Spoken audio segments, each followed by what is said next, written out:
All right, this is the pool vac, charger, telescoping handle. That's the actual vacuum piece, and there's a bunch of attachments, a lot of attachments.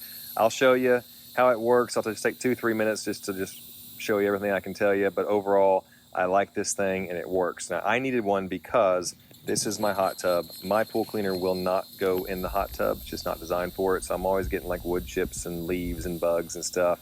And then, like beyond that stuff, you're also gonna see like the little grit and the sand and that kind of stuff that you don't necessarily see with your eyes, but it's definitely in the corners and you can feel it when you get in the hot tub. So here's the attachments. This is the #1 attachment. I don't use this one as much, but it certainly works.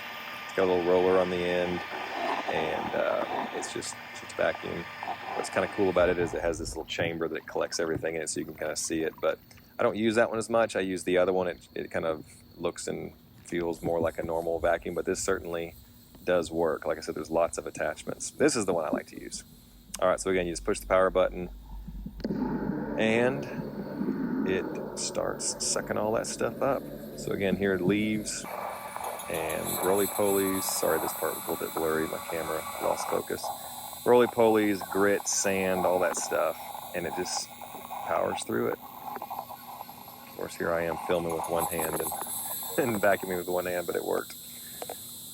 All right, so let me show you now the inside. It's really easy just to open up. Lots of extra filters. If you look at the first part of the video, there was actually some extra filters in there as well.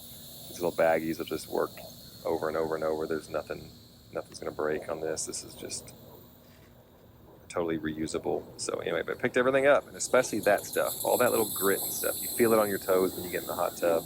This pulls it out, which is what we really needed for a long time. So here again is the other piece. Everything is really super easy to clean. Just pull it off, rinse it off. Whoa, just lost the filter. Slide that filter back in. Everything's super easy, just rinses off and dries pretty quick, and then you're ready to go again. So all in all, I needed something like this for the hot tub because my pool cleaner doesn't work in the hot tub. If yours does, you probably don't need something like this, but we certainly did. And again, I know I said it twice, but like the best part is it's getting all that sand and grit and stuff that you don't see, but as soon as you get in the hot tub, you feel it, and it just doesn't feel good. So I'll look out a quarter. So it's pretty powerful suction. So all in all, I like this thing. This was given to me for an honest review. That is my honest review, and we're impressed.